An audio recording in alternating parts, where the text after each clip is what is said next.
People always say that you have to have money to make money, and that there's an extraordinary level of sacrifice on the road to success.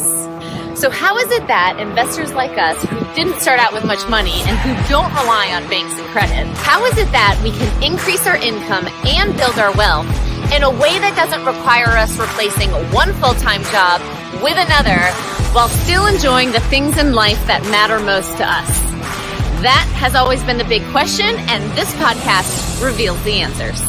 I am Carrie Like, and this is the Investor Warrior.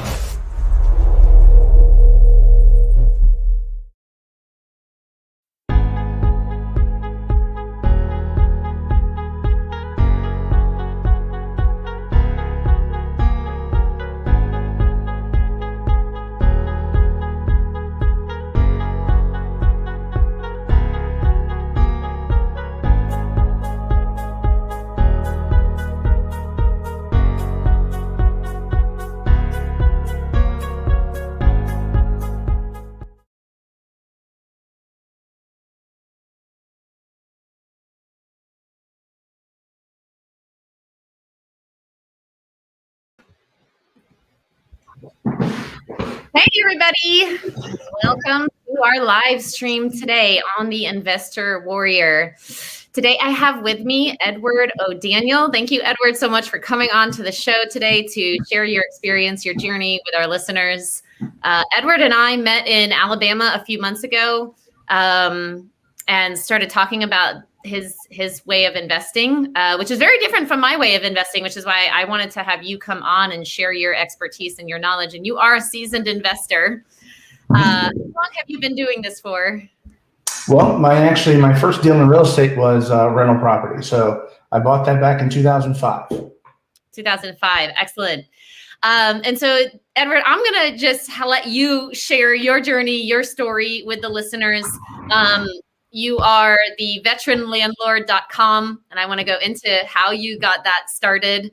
But what is your journey? How did you get onto our show here today?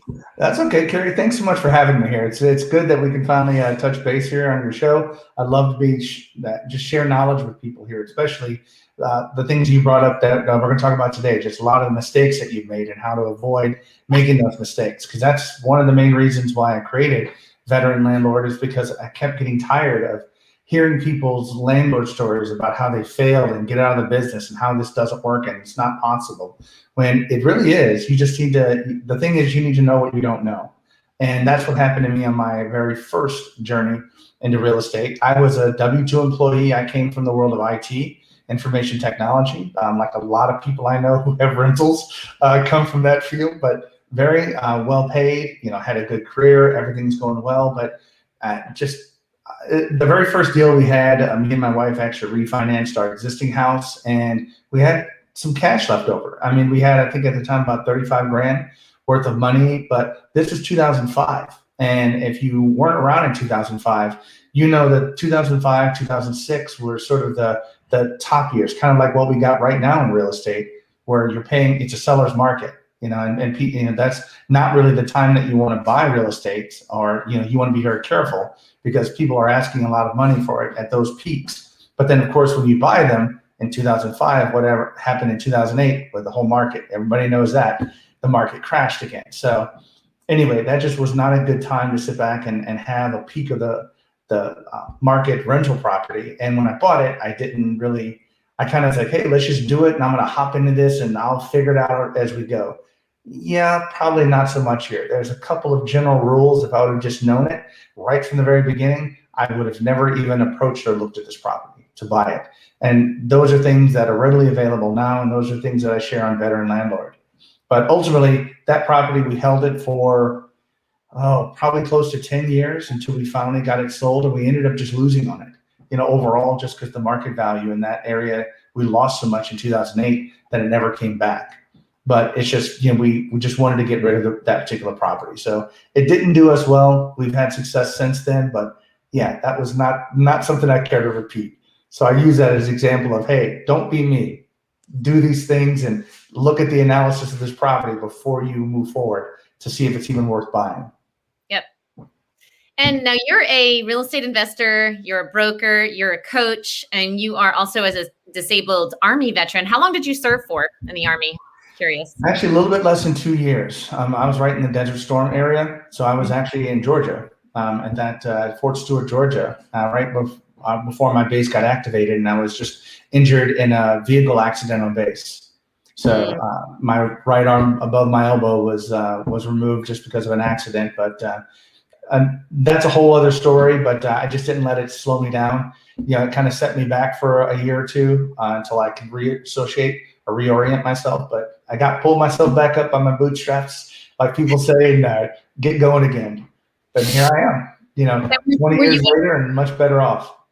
Were you weren't investing when you were in the Army? That was later on? No, that was definitely later on. So, my journeys, I went from there into college, tried to go the college routes. I actually have a bachelor's degree in physics with a minor in mathematics, but never really did anything with it. So then at that time, that's when computers were coming on board, and that's where the sort of jobs were, and Microsoft was still, coming up, and they were the market leader, and I kind of went in that field because that's where a lot of the jobs were, and I had a wife and 2 kids to think about. So I wanted that safety. So I went that route, but eventually I kind of got tired of trading time for money, on that. Eventually, you want to be able to live a lifestyle by design, have your life the way you want it, and not necessarily be dependent upon somebody else to provide for you, because that's so uncertain, as we've seen in this COVID time period. How life's situations can just, in the snap of a fingers, somebody makes a decision to close all public places, and next thing you know, you can't afford to pay rent or make your car note or put food on the table. That's scary. That scares the crap out of me. I think for most people.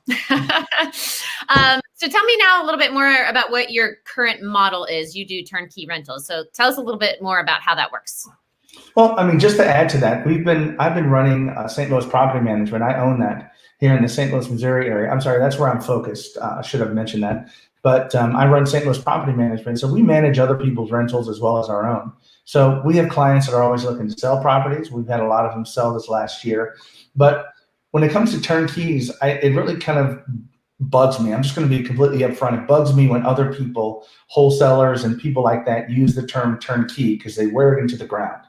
And that's why a lot of beware of those type of buyers. So when people come and approach us, I have our clients, please contact the property manager or know what you're doing. When you buy a turnkey property, don't look at it at just cash flow, because they try to sell that on those sexy return on investment numbers. Like, hey, 18% return or 25% return. Right now, yes, but what you don't see is the $15,000 worth of capital improvements that property needs that you're going to have to put into it. And if you don't think about that when you're purchasing to get those things done, your cash flow model completely crashes. You could be looking at years worth of cash flow that you end up losing. And that's why people end up getting out of the business. They're like, oh, this landlording stuff, it sucks. It's crap. It doesn't work, because you just didn't know what you didn't know. You didn't know to fix that stuff or to have it fixed before you bought it. So when we do turnkey maintenance, we just make sure that all the major systems are updated to make sure that the maintenance is as low as possible and all of those costs can be sort of purchased at one time. So when you go get funding, especially with the interest rates right now, it's a great time to get out and just buy at these lower rates on longer 30-year fixed terms.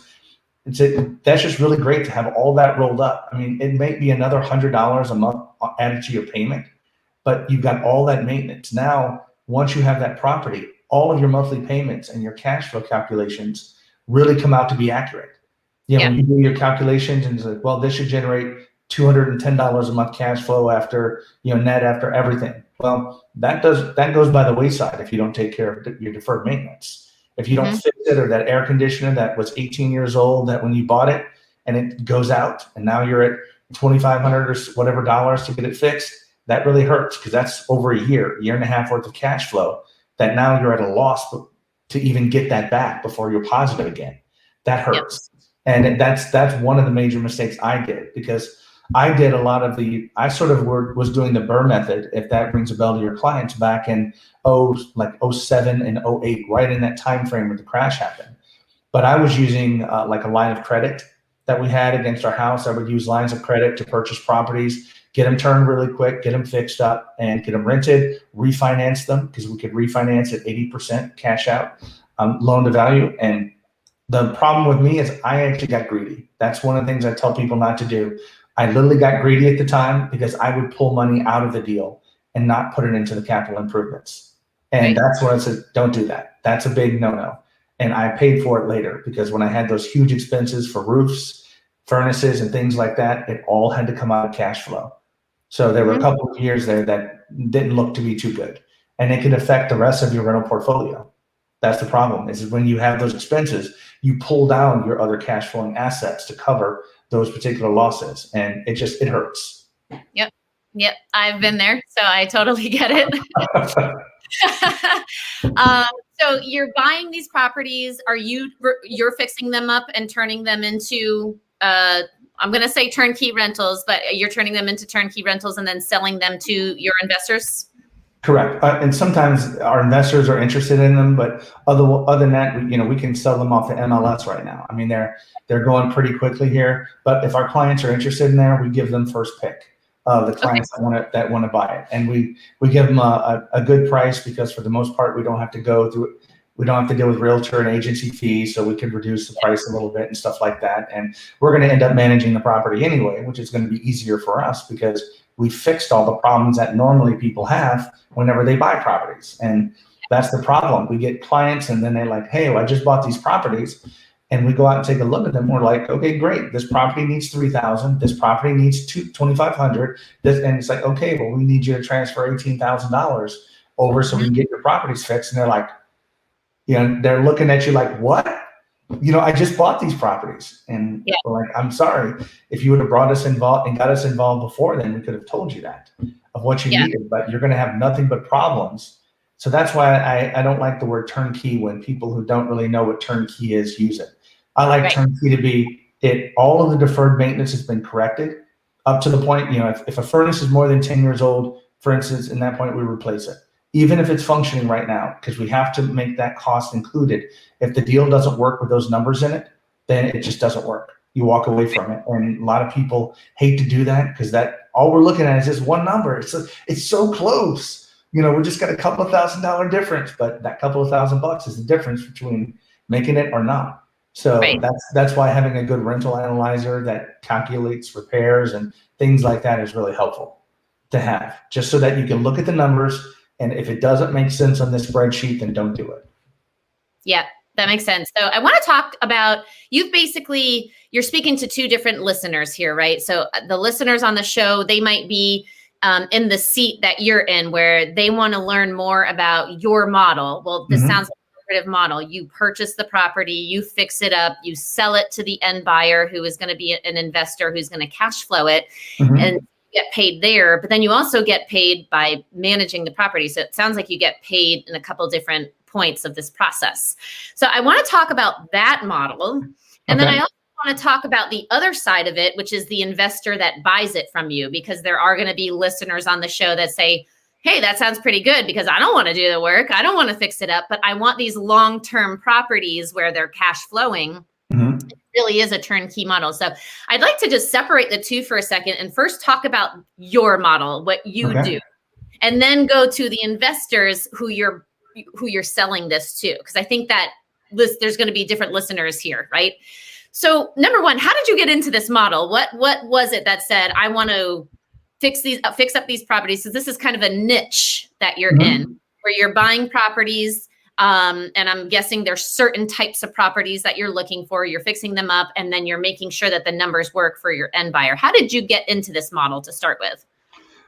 Great question here. We got started in there from the property management side. So we started managing, again, my rentals as well as other people's rentals because we're already set up for it. Why not?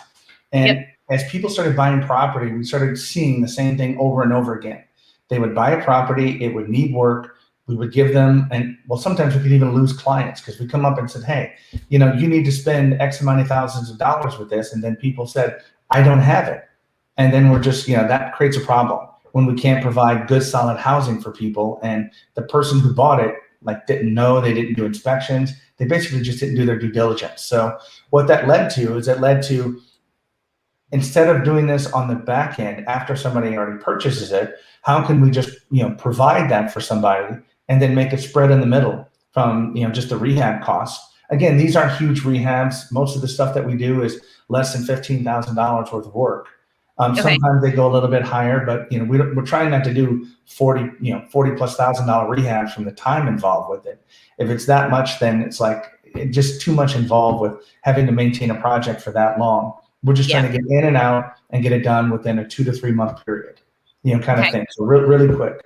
But we're just looking for properties in rental areas that need, I wouldn't say necessarily just need carpet and paint kind of situations, but just ones that we have a certain understanding of the cost. If we have to go in there and put in all new systems, then that's fine. We might go up, we've done 20, 25, and even $30,000 rehabs, but we've got a super killer deal on the purchase price. I mean, we really discounted, they discounted the crap out of it for us to buy it at that price so that the numbers still work.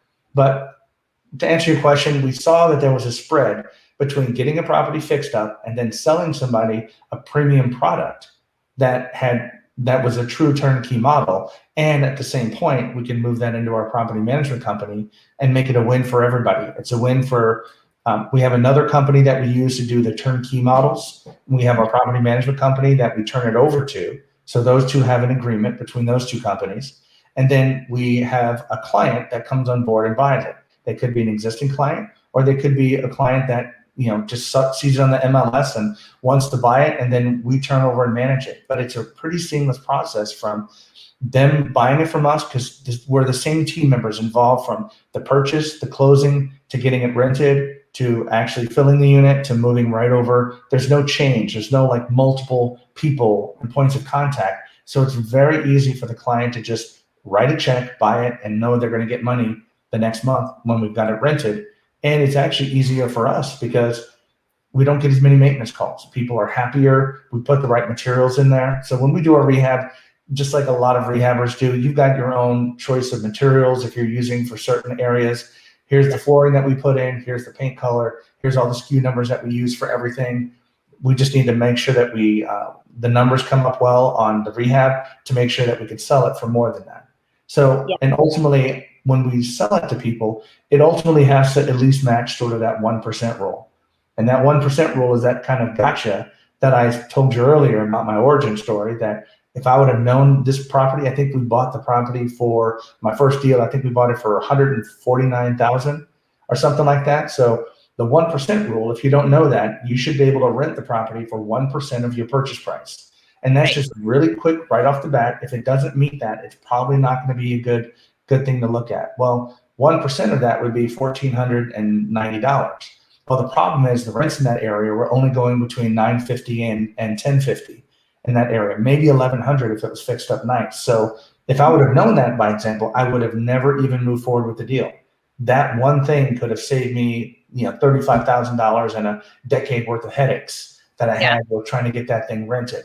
So that's why I like giving people that information, so that when you look at something, if it doesn't even match that, then don't even bother kind of looking at it, unless there's other benefits. You might get appreciation. If it's an appreciating market on property values, that might offset the value. And there's several other things that probably shouldn't get into on this podcast. But the model is, again, to get back to the model, we provide a good product to our clients. We sell it, and sometimes they don't have us manage it. Sometimes they take it to somebody else, but we're just looking to fix up our area too. I mean, as we're doing this, we're doing a service to our community by restoring and putting these houses back into usable, fixable conditions again. Because some of them, if maybe another year or two, and they might be at a condition where they might need to be knocked down. And unfortunately, in our area, because we're in St. Louis, the price per square foot of property isn't necessarily indicative of doing new construction. If you're gonna be paying that cost for new construction, the numbers just don't work. Not without somebody giving you some subsidies or something, which there's none out right now. But we can't really build new on some of the lots that we have. It's just not feasible. Yeah. Okay. So all great information. So if I could just do a recap, you're looking for properties that need minor repairs. Maybe you've got to replace some systems, but these are not houses that are like gut jobs where you're having to go in there and gut them out. So you're in, you're out, you're using the same materials. It's very systemized, and you're purchasing them at a price where you can purchase it, put the repairs into it, and sell it where you can still make a profit, but that you can also be within that 1% rule for your end buyers who are going to be purchasing it. Is that correct? Excellent recap, Carrie. Perfect. Exactly right. So there's a few numbers to look out for, and not all of them match that. By the time you add in the cost of all the repairs, you just can't negotiate the property down to where you can make the spread. And if we can't make any money on the repair, on renovating it, why are we doing it? Right. Kind of thing. So unfortunately, it does take a very specific type of property that we're looking for before we do that, just to make sure it works. Well, that's kind of like good news, bad news, right? So you know exactly where you need to market to and who you need to market to and what kind of houses you need to market to. So you can get really, really specific on your marketing. So it's kind of good and bad, right? You said that you go into rental areas. What's your criteria for a rental area? Well, being in St. Louis, we know what areas our people are buying in. And these are the houses that you can get for the cost of for the price that you're paying for the property to renovate it. Is that going to match that 1% rule? You already kind of said it. There's only certain areas where that applies, where you can actually do that. If that number doesn't match, that's where it becomes a little bit more hectic, because you can, instead of the 1% rule, it might be the 0.7% rule. But that 0.3 difference is the difference between making the deal work and not, or maybe buying in a better area. So it's kind of like how people buy in better areas, but their cash flow may not be as high. So it's a safer buy, it's a safer risk. They're getting appreciation, but they don't have the risk that they would normally have on like a lower income type property. So our price points on our properties are anywhere between, say, 50,000 and like 120. Sort of in that price range in our market. But what's the median home price value in your market, just so we can have a right around 160. 160. Okay. And so you're buying just below median home price at 120 to 50, you said? Right. So 50 on like the low end, fixing it up and selling it. But even the one for 50, they're still renting in the $800 range. So they still do well on the 1% rule. But the problem is when you're buying property like that, you can't have all of your property in that sort of bucket of properties, because those are your high cash flow but higher risk properties, because the people who rent those properties are the ones who have more transient jobs. They're typically not, and there's just no disrespect to any of the tenants whatsoever. I don't mean anything, but that's just the profile of the person that you have. They're the ones who were affected by COVID because they work as bartenders and they work in the public, serving arena kind of things. But if you're in the 100 to 120 space, that rent price is going to drive up to the point where the person you have there is going to be an educated person who still has to work from home, but they still have a job and they're more financially stable. So you just need to make sure it's okay to diversify and pick up some here and there, but you don't want to have all your buckets, all your properties in that high risk bucket, because it can hurt you. If things shift like COVID, those are the people that are really hurting. Now, that is unless you want to go and do things like the Section 8 program, which we do. So that's a whole other thing. But people look at, well, if I fill it with Section 8, then it's guaranteed money from the government that we get for rents, things like that. So there are ways of hedging your bets on that, but just be cautious. Yeah. Okay. So if I'm a new investor and I'm thinking I want to go into this kind of model where I buy properties that need a little bit of repair, I fix them up, and then I sell them to an end buyer who's going to be a landlord where these numbers make sense. What other kind of, and let's say I don't know a lot about my market yet, what kind of research can I do to find these pockets where I'm going to be investing? Are you looking for cash buyers in that area? Are you looking for, what other indicators are you looking for?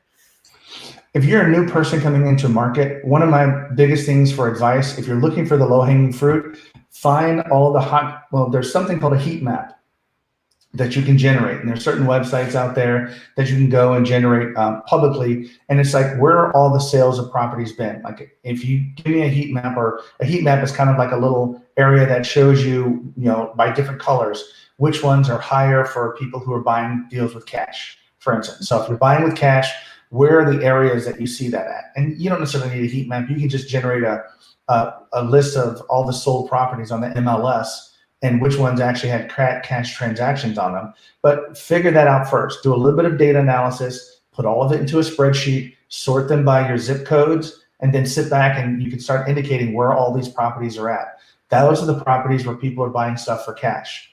If you know they're buying it for cash, what are the conditions of those properties here? So sometimes you could even potentially wholesale in those areas if you find a deal, but if you're going to fix it up and renovate it, you need to make sure you find the fix up and renovated costs in those areas to know what they're selling for. They bought for this, what did it sell for later?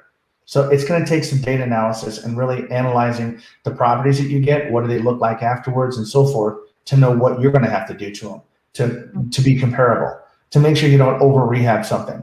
You know, you don't want to put something or do something that nobody else does that really is not going to add a lot of value to you. So that's what I would start out with is where are those areas, because those are the areas where people are buying. And if you have inventory or you have a product in there to sell, then great. You know, that you're going to be able to sell it pretty quickly as long as you know your numbers.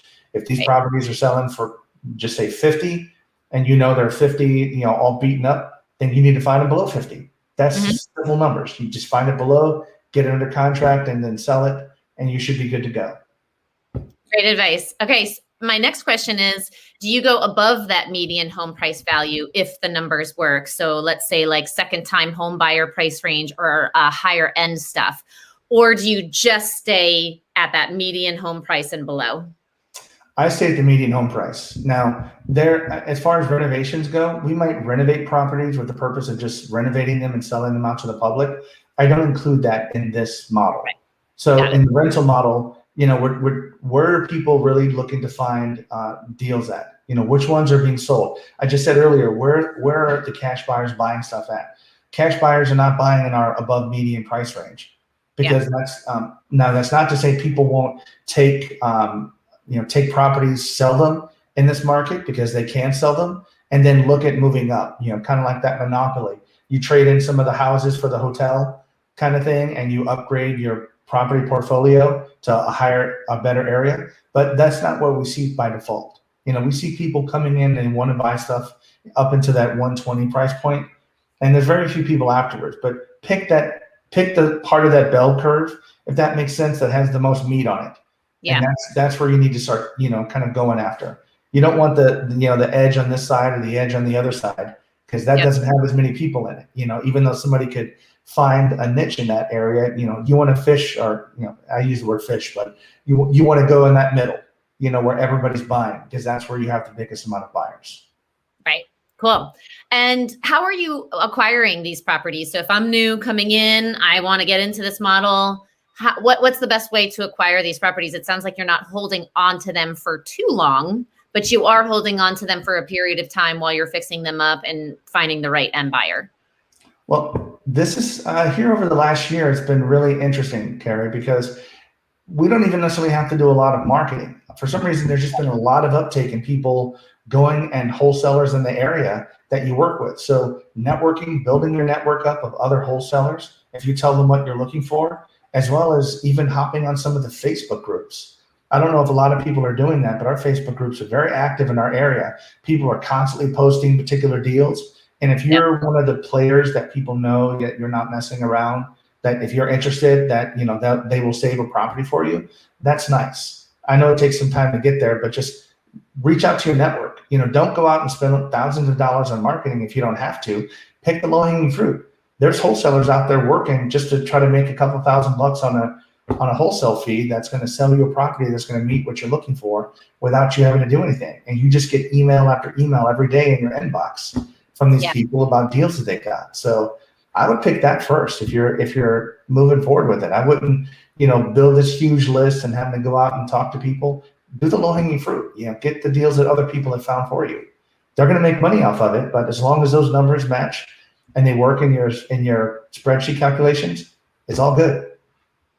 Yeah, and it's different, right? When you're flipping a property versus your model. When I'm flipping a property, I'm going to be putting more money into it. I'm probably going to be selling it for more, but it's just a completely different model. So a lot of times when you're flipping, you've got to get the numbers even lower than what, say, you might need to get it for, Ed, because you're putting cheaper materials into it. Your end goal is for this to be a rental. So you might not be putting the granite countertops in like I'm doing and the shaker cabinets in, right? You're just getting it rent ready. So that makes sense that, hey, why don't you go to Wholesalers are people who are already doing these deals because those numbers might work for you and the model that you're doing.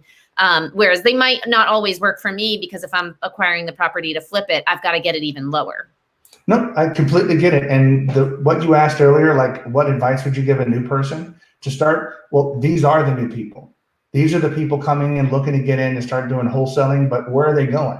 They're going in the areas that people are buying at, which is what I just said. So those are the areas that are going to be good rentals for what we have, which is why it makes the combination so good. But you're right. If you're looking in the above median price point or median price point type areas, wholesalers probably are not going to be in that space, or if they are, they're keeping the deals for themselves. So in that space, you are going to have to do your own marketing and get out and find deals. So sorry about that. I still thought we were talking about just the turnkey rental type model. That's okay. Yeah, no. And my other question is, how are you funding these deals when you acquire them? Right now, I'm actually using self-directed IRAs that I use for myself for these type of deals, just to kind of fund retirement. But we also have a couple of just hard money lenders, and we have some private lenders that we use. So whoever has the stuff available at the time and whoever's interested, because sometimes if you have private lenders, well, that money's not always available when you need it. Sometimes they might have had another bigger project, and you might have to go down your list to the next person. But the cool thing about it, as long as you do your numbers, even do the numbers with calculating for hard money on some of these flip deals, then if it works with the repairs that you talked about, if it works with hard money lending, if it works with all these other things, then it can only get better. That's the worst case scenario on a deal. If it works with all those numbers included, it's going to work for you in your model. Yeah, great. Okay, so let's switch over to the end buyer side, right? So let's say a listener here, I'm like, wow, I really like this model. I don't want to do the work. I don't want to have to find the deals. I don't want to have to put the repairs into it.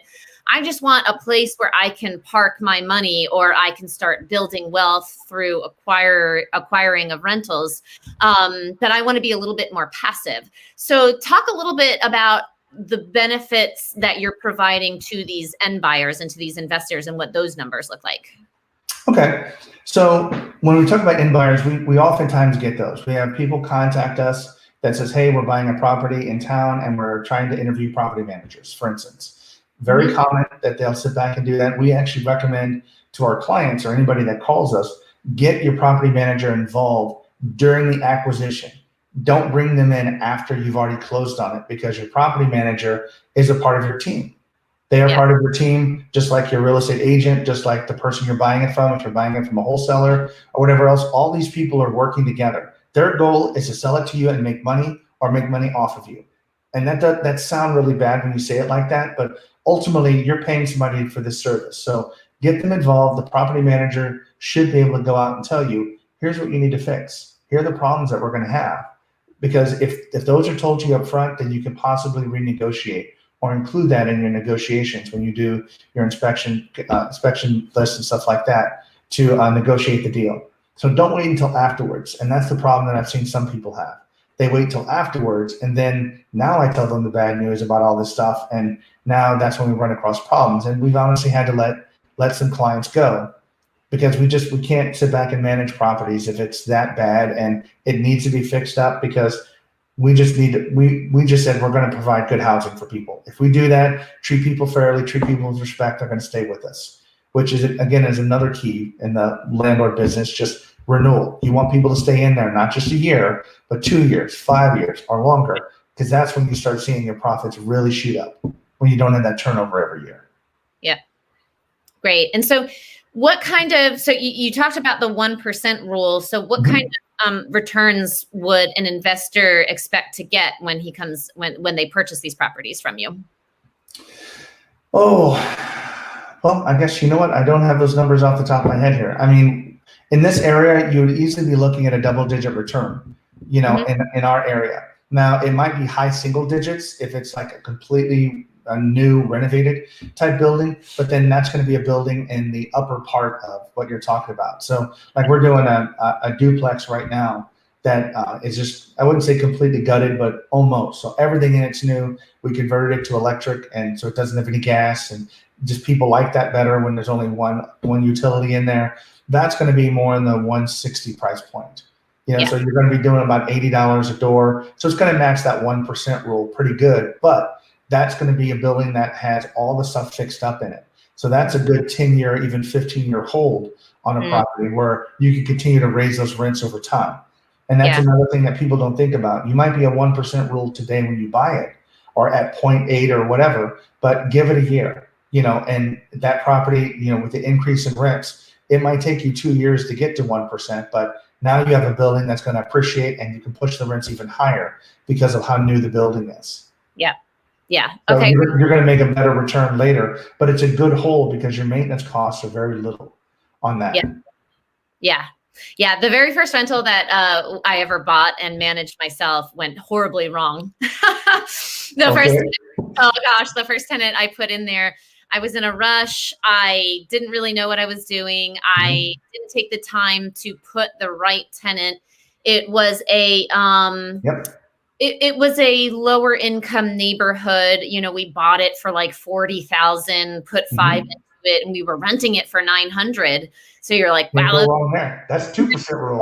Returns, right?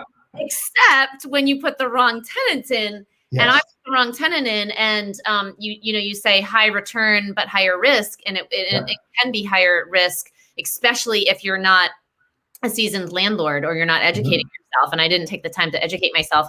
And what happened was month 3, month 4, started getting partial rents, and then month 5, no rent, and then month 6, no phone call, no picking up of the phone, and we had to start the eviction process. Halfway through the eviction process, I went to go check on the house.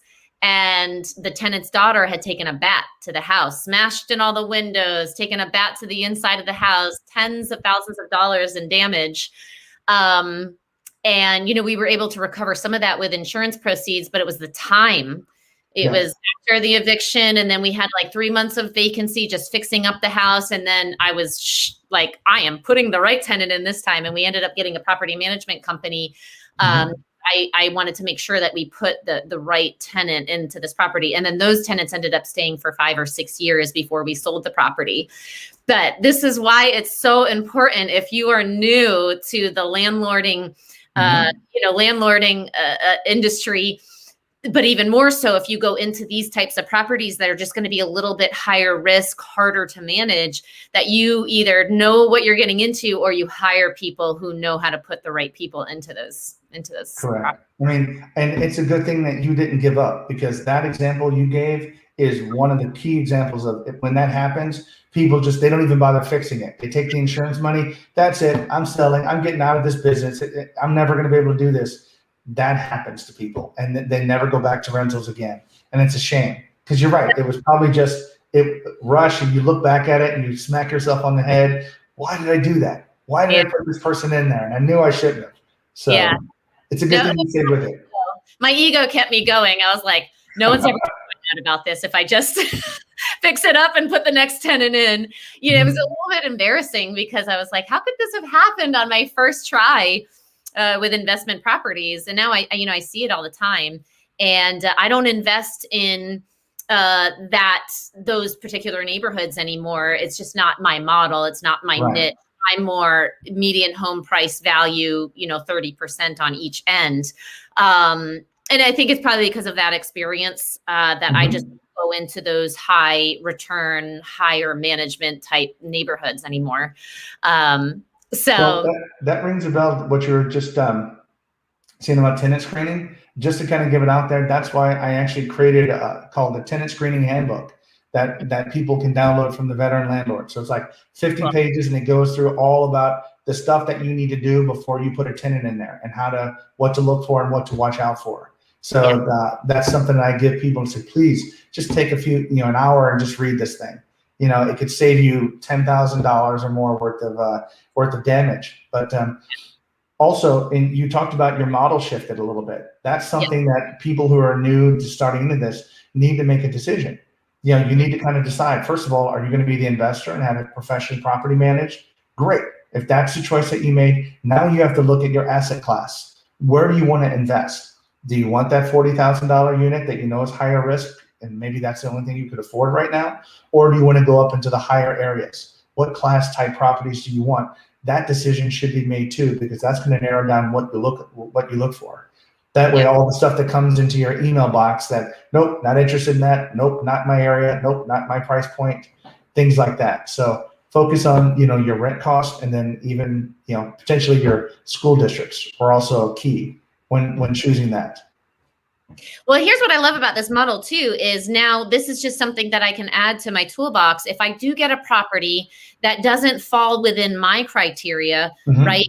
I now have the ability to not only just wholesale the property, but take your model where I'm like, okay, well, maybe I can acquire it, put a little bit of money into it, and then make a little bit more profit on the back end by selling this to the investors who I do know this type of property will work for. Mm-hmm. So I love this. It's kind of just a step up from wholesaling, where I'm not going to be the end buyer long term. I'm only going to be the end buyer for short term, so I can fix it up and make sure that it's got everything it needs for my long term hold investors. No, absolutely, and that's another exit strategy that people can utilize. If you can get a lot more if you just put a few $1,000s into it, get it cleaned up, touch it up. I kind of explain it to people, that expression, putting lipstick on a pig, kind of a thing. You're just making it look prettier. Those are my favorite. Just put a little lipstick on, you're good. There you go. But no, it's a great way to think about it if you're trying to target the renter market, because a lot of people, it's like, that's a huge market. People want to buy rental properties right now, and if you tap into that, or if you start tapping into that particular market, then yeah, they'll buy as many as you can sell them, or as many as they can find, especially if a majority of the work is already done up front. Yeah.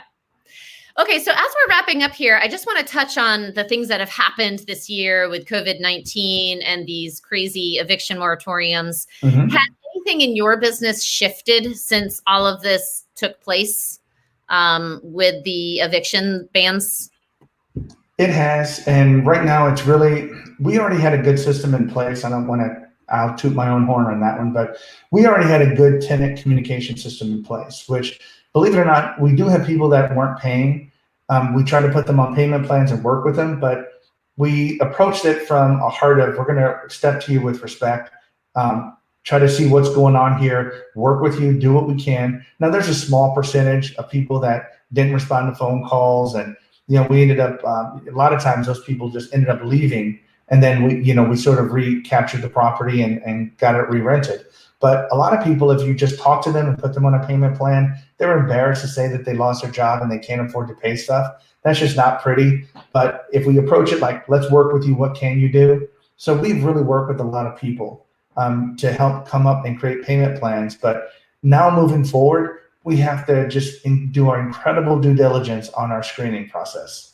So not only just screening, back in just thinking in the March, April, or even May timeframe last year, not only did we approve people, but we had to do a lot more work. We had to almost do a double process, because if we approve somebody, let's just say this early in February, and they're moving in the next month, we couldn't just verify that their employment is still there in 3 weeks. Right. We couldn't just assume that just because we did the employment verification 3 weeks ago that they're still employed. I mean, imagine how embarrassing that would be if we put somebody in there when they were let go last week. Yeah. And now they don't have a job, but we put them in there. So rather than having us, with egg on our face or something like that, we had to go back and re-verify people if it was for like longer than a couple of weeks. So we're re-verifying, and that was a lot more work on our side.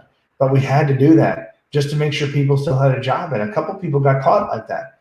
And we couldn't move them in because they're like, well, we just lost our job last week.